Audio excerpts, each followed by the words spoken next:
Sa panahon ngayon, maraming mga tao ang hindi nakakadalo ng regular sa fellowship dahil sa abalang schedule ng trabaho at buhay pamilya. Ngunit, marami ang hindi nakakaunawa kung ano ang mga kahihinatnan ng hindi regular na pagdalo sa fellowship. Ngayon ay sabay-sabay nating pagbahaginan kung bakit napakahalaga para sa mga Kristiyano na dumalo ng regular sa mga fellowship. Sinabi sa Biblia, huwag nating pabayaan ang ating pagtitipon gaya ng ugali ng iba. Sa halip ay palakasin ang loob ng isa't isa, lalong-lalo na habang nakikita ninyo na papalapit na ang araw. Bilang mga Kristiyano, kinakailangan nating dumalo sa mga fellowship. Ngunit sa panahon ngayon, ang ilang mga kapatid ay abala sa trabaho at buhay pampamilya at hindi makapaglaan ng oras sa pagdalo ng pagtitipon. At itinuring pa nga ng ilan bilang isang dagdag na pasanin o abala sa pag-aakalang kaya ko naman basahin ang mga salita ng Diyos na mag-isa sa bahay.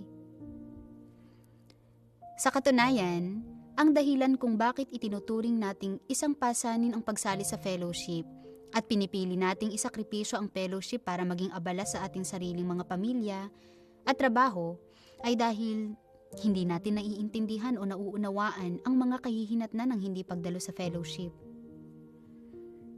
Pag-usapan muna natin kung ano ang tingin ng Diyos sa mga Kristiyano na hindi dumadalo sa mga fellowship o naglalaan ng oras sa pakikinig ng mga salita ng Diyos. Sabi ng Diyos, mayroon ka lamang matatamo mula sa iyong pananampalataya sa Diyos kung ituturing mo itong pinakadakilang bagay sa iyong buhay. Mas mahalaga pa kaysa pagkain, damit o ano paman. Kung naniniwala ka lamang kapag may panahon ka at hindi mo kayang ilaan ang buong pansin mo sa iyong pananampalataya at kung palagi kang nakalublob sa kalituhan, wala kang mapapala. Mayroong ilang tao na ang paniniwala ay hindi kailanman kinikilala sa puso ng Diyos. Sa madaling salita, hindi kinikilala ng Diyos ng mga tagasunod niya sila dahil hindi niya pinupuri ang kanilang paniniwala.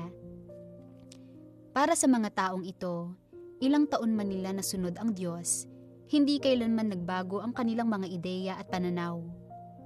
Para silang mga hindi mananampalataya.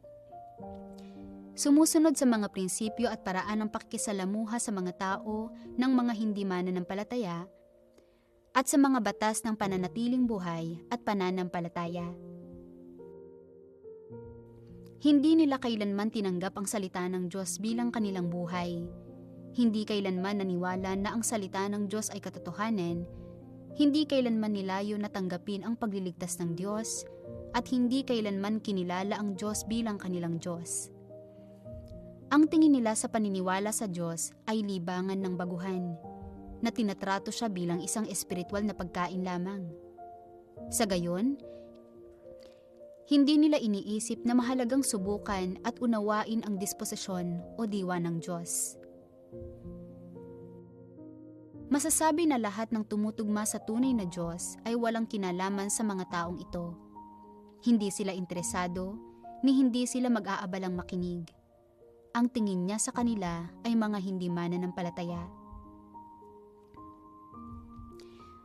Mula dito makikita natin na kung tayo ay naniniwala sa Diyos, dapat nating ituring at igalang ang Diyos bilang pinakadakila.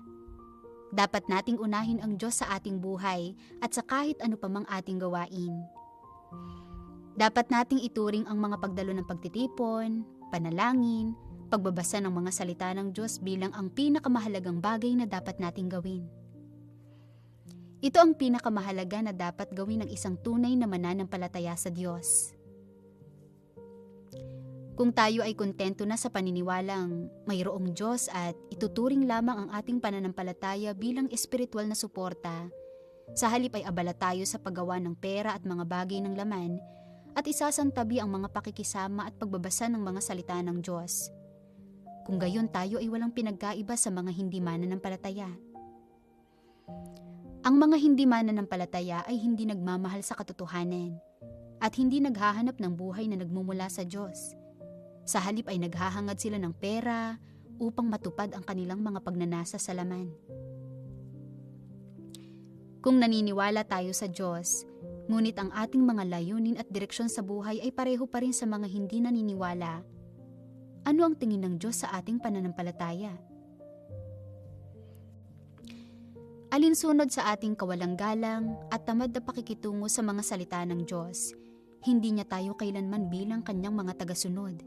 Dahil naniniwala lamang tayo sa Diyos sa bibig, ngunit hindi kailanman sinusunod ang pamantayan na tunay na sumamba at mahalin siya. Kung patuloy tayong mamumuhay at magsasabay sa ganitong paraan, kung gayon ang ating huling hantungan ay magiging katulad ng mga hindi mananampalataya. Hindi makakamit ang kaligtasan ng Diyos, hinahatulan at parurusahan ng Diyos. Mula dito, kung tayo ay nakikipag-ugnayan ng normal o hindi, ay nagpapakita kung tayo ay tapat na mananampalataya sa Diyos at kung tayo ay nagmamahal sa katotohanan.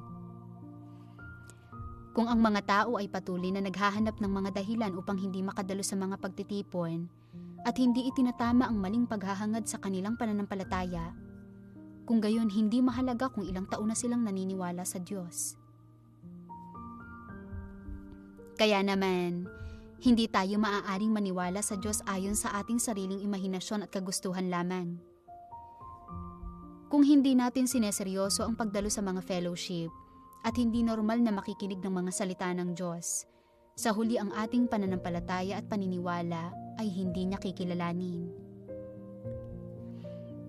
Mga kapatid, sa pagbabasa ng mga salita ng Diyos ngayon, ay makikita natin ang mga kahihinatnan ng hindi pagdalo sa fellowship ay nangangahulugan ng pagkawala ng pagkakataong magtamo ng buhay mula sa Diyos. Higit pa rito, hindi kinikilala ng Diyos ang sinumang naniniwala lamang sa pamamagitan ng kanilang bibig, ngunit hindi hinahabol ang katotohanan.